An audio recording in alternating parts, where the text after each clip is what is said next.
Bien-aimés dans le Seigneur, bonjour. Nous sommes aujourd'hui le lundi 8 janvier 2024.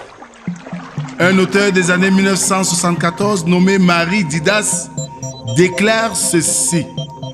Faute de parler, on meurt sans confession.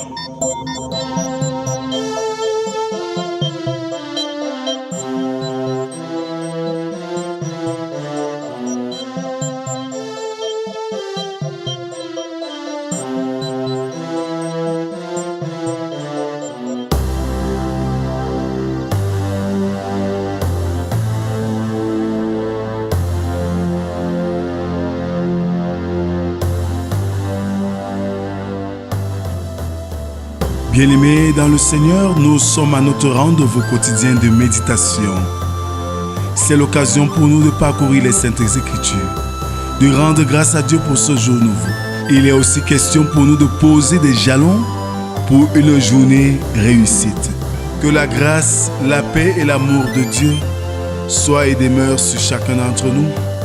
Au nom du Père, du Fils et du Saint-Esprit.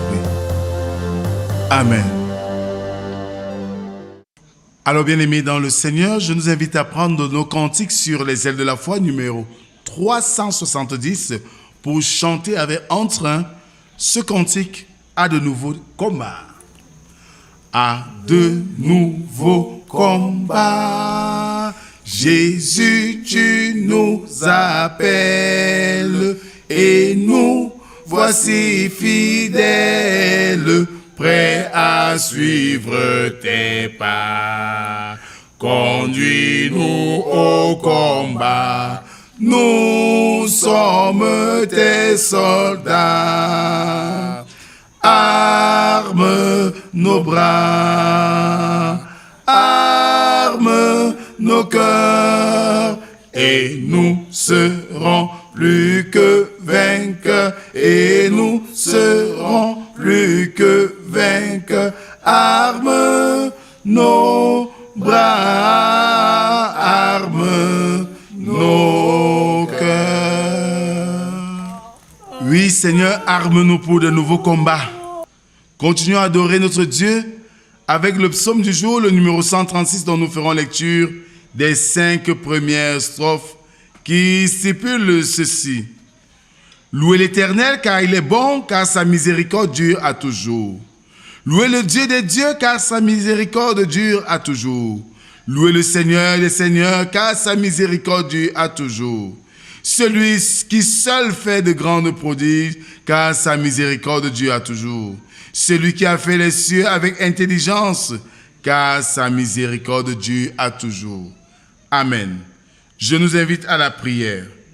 Merci Seigneur pour la grâce que tu nous accordes ce matin d'être comptés parmi les vivants et la possibilité que tu nous donnes d'écouter ta parole en ce jour. Nous, tes enfants, sommes réunis autour de toi pour entendre, Seigneur, ce que tu as à nous dire ce matin. Viens, Père, parle, nous t'écoutons. Amen. Ce matin, nous méditons dans l'évangile de Jésus-Christ selon Marc, chapitre 1, versets 40 à 45. Là, il est écrit. Un lépreux vint à lui et se jeta à genoux. Il lui dit d'un ton suppliant, « Si tu le veux, tu peux me rendre pur. » Jésus, ému de compassion, étendit la main, le toucha et dit, « Oui, je le veux, sois pur. » Aussitôt, la lèpre le quitta et il fut purifié.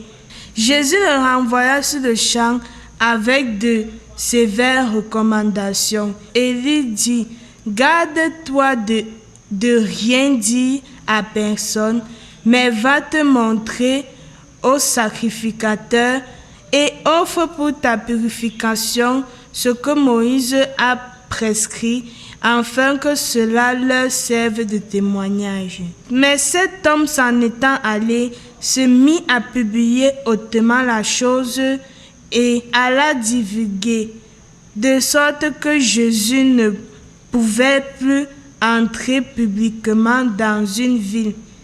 Il se tenait dehors, dans des lieux déserts, et l'on venait à lui de toutes parts.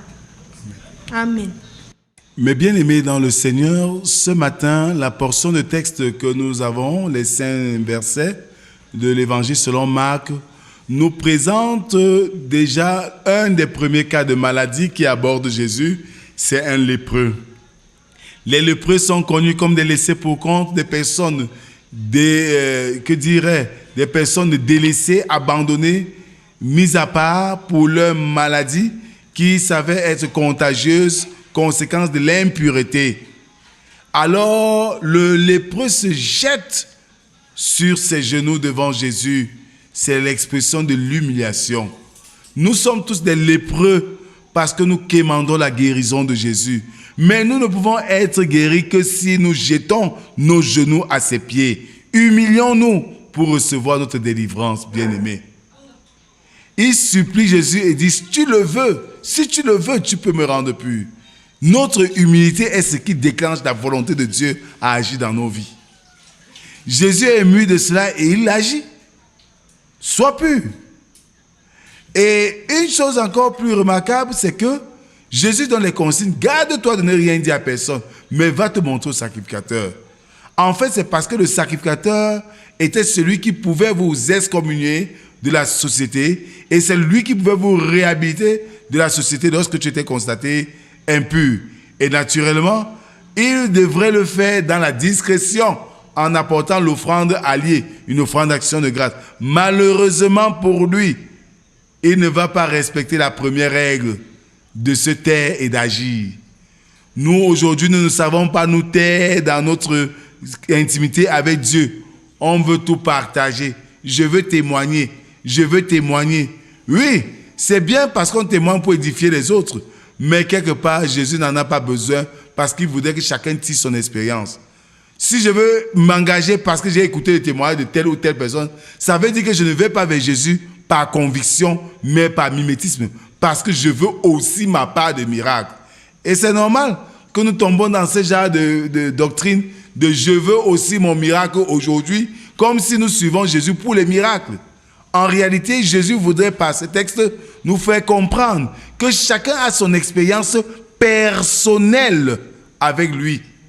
On ne doit pas le suivre par mimétisme, par sens du vent, mais on doit le suivre par conviction. Voilà ce que le Seigneur nous enseigne et nous édifie ce matin en sa parole. Qu'il bénisse en nous son écoute et qu'il nous donne de pouvoir la mettre en pratique. Amen. Merci Seigneur pour ce premier jour de la semaine et merci pour cette parole qui nous invite à avoir une attitude qui te plaît dans notre relation avec toi et dans notre manière de vivre notre intimité avec toi. Merci Seigneur pour cette semaine de grâce que tu nous accordes. Merci pour tout ce que tu feras encore pour nous ce jour et pour les jours qui viennent. Nous abordons ainsi la deuxième semaine de l'année et nous avons déjà fait beaucoup de projections dans l'avenir et nous savons que tu es de notre côté pour nous aider à les surmonter et que ta parole que nous écoutons chaque jour éclaire notre chemin. C'est l'occasion pour nous de te présenter nos activités que nous aurons à faire cette journée afin que tes anges balisent le chemin et nous y accompagnent. Bénis-nous Seigneur, c'est au nom de Jésus-Christ ton Fils que nous t'avons ainsi prié, lui qui nous a appris à te dire, notre Père qui es aux cieux, que ton nom soit sanctifié, que ton règne vienne, que ta volonté soit faite sur la terre comme au ciel. Donne-nous aujourd'hui notre pain de ce jour. Pardonne nos offenses, comme nous pardonnons aussi à ceux qui nous ont offensés. Ne nous soumets pas en tentation, mais délivre-nous du mal. Car c'est à toi qu'appartiennent le règne, la puissance et la gloire pour les siècles des siècles. Amen. En guise d'exhortation, bien-aimés, sachons une chose, Dieu n'opère pas en collectivité, mais Dieu opère individuellement selon notre relation avec lui.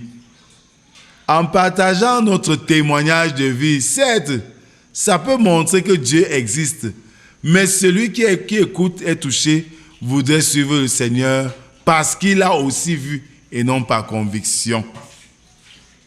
Laissons le Seigneur agir dans nos vies et gardons une étroite et intime relation avec lui. Nous sommes tous des lépreux et avons besoin de sa guérison.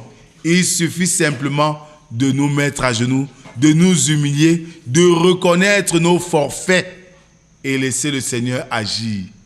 Que la grâce, la paix et l'amour de Dieu soient et demeurent sur chacun d'entre nous, au nom du Père, du Fils et du Saint-Esprit, un seul Dieu éternellement béni. Amen. Bonne journée à tous, bon début de semaine et à demain si Dieu le veut. Shalom.